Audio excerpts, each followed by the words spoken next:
여러분 반갑습니다. 서목사의 말씀 창고의 서목사입니다. 오늘도 함께 말씀을 나누는 여러분들을 사랑하고 축복합니다. 좋아요와 구독을 눌러주세요.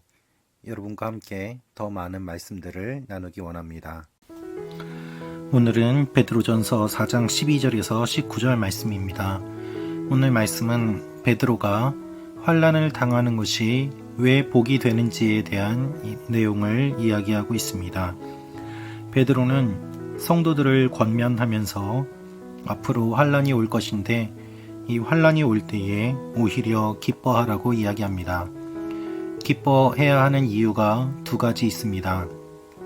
하나는 환난을 당한다는 것이 그리스도인이라는 증명이 되기 때문이고, 또 하나는 환난이 올 때에 주님께서 오실 날이 가까이 왔다는 것을 의미하기 때문입니다. 이 사실을 기억하면서 오늘 우리에게 주시는 위로의 메시지를 함께 묵상해 보기를 원합니다. 12절부터 14절 말씀입니다. 사랑하는 사람들이여, 여러분을 시험하려고 오는 불같은 시험이 있더라도 무슨 이상한 일이 여러분에게 일어난 것처럼 여기지 말고 오히려 여러분이 그리스도의 고난에 참여하게 된 것을 기뻐하십시오. 이는 그분의 영광이 나타날 때 여러분이 크게 기뻐하고 즐거워하게 하려는 것입니다. 여러분이 그리스도의 이름으로 인해 모욕을 당하면 여러분은 복 있는 사람들입니다. 이는 영광의 영, 곧 하나님의 영이 여러분 위에 계시기 때문입니다. 베드로는 그리스도의 이름으로 인하여 모욕을 당하고 또한 고난을 겪게 되는 일에 대해서 이야기하고 있습니다. 시험하려고 오는 불같은 시험이 있더라도 이상하게 여기지 말라고 말합니다. 오히려 주님의 고난에 동참하게 된 것을 기뻐하라고 말합니다. 여러분, 환난을 두려워하지 않아도 되는 이유가 바로 이것입니다. 물론 환난은 모두 다 싫어할 것입니다. 그러나 환난은 반드시 우리에게 일어날 것이라고 성경은 말하고 있습니다. 그리스도인들은 언젠가 반드시 환난을 겪게 되어 있습니다. 그런데 그때에 하나님의 영광이 나타날 것이기 때문에 기뻐해야 한다고 말하고 있습니다. 예수님의 이름으로 인해 모욕을 당한다면 우리는 복이 있는 사람입니다. 고난과 핍박에는 두 가지가 있습니다. 첫 번째는 주님을 위해 받는 고난이고, 두 번째는 우리 스스로의 죄 때문에 겪게 되는 고난입니다. 그래서 베드로는 주님을 위해 받는 고난은 기뻐하고 또한 스스로의 잘못 때문에 받는 고난을 받지 않도록 주의하라고 이야기합니다. 15절부터 말씀입니다. 여러분 가운데 누구라도 살인하는 사람이나 도둑질하는 사람이나 범죄하는 사람이나 다른 사람의 일에 참견하는 사람으로 인해 고난을 받지 않도록 하십시오.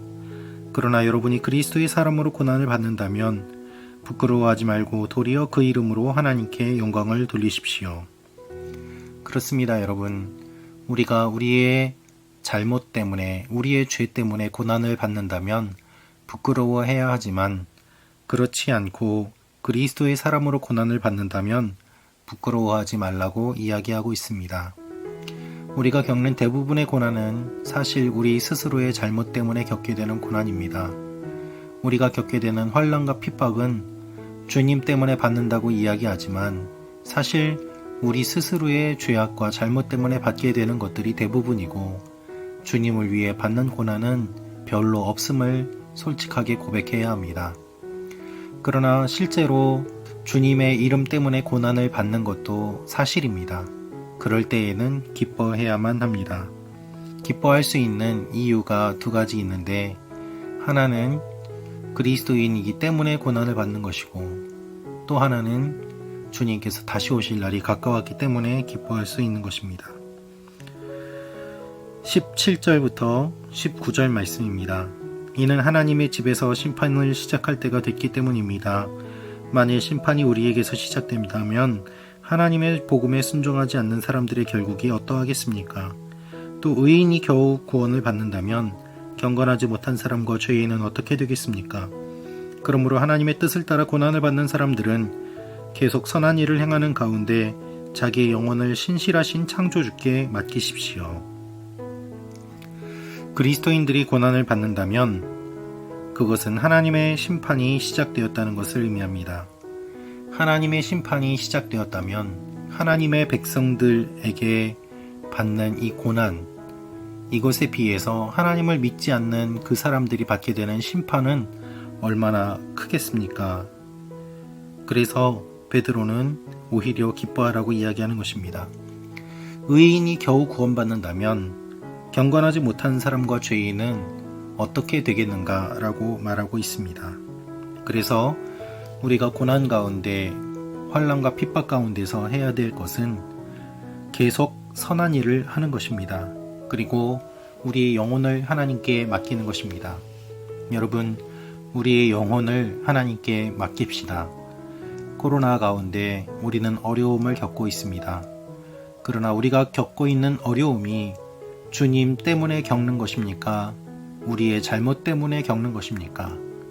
이것을 영적으로 분별하며 우리가 주님 때문에 받는 고난이 되도록 힘쓰고, 또한 그러한 일들이 일어날 때에 오히려 기뻐하며 끊임없이 선을 행하고 우리의 영혼을 하나님께 맡겨야만 합니다.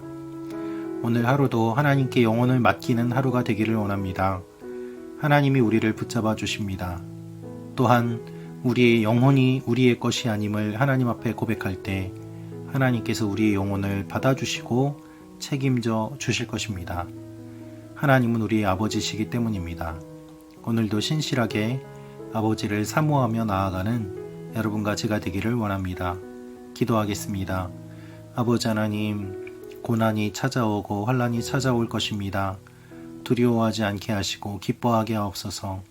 주님의 이름으로 환난 받는 사람들이 되게 하시고, 또한 그 환난 때문에 주님을 기뻐하며 끝까지 선을 행하고 하나님께 우리의 영혼을 맡기며 소망을 품고 나아가는 하나님의 사람들이 되게 하여 주옵소서. 환난의 때, 마지막의 때 하나님을 믿는 사람들과 믿지 않는 사람들이 나뉘게 되고, 교회 안에서도 알곡과 가라지가 나뉘게 될 것을 저희가 알고 있습니다. 끝까지 알곡으로 남는 사람들 되게 하시고 껍데기뿐인 신앙이 되지 않게 하여 주옵소서. 예수님의 이름으로 기도합니다. 아멘.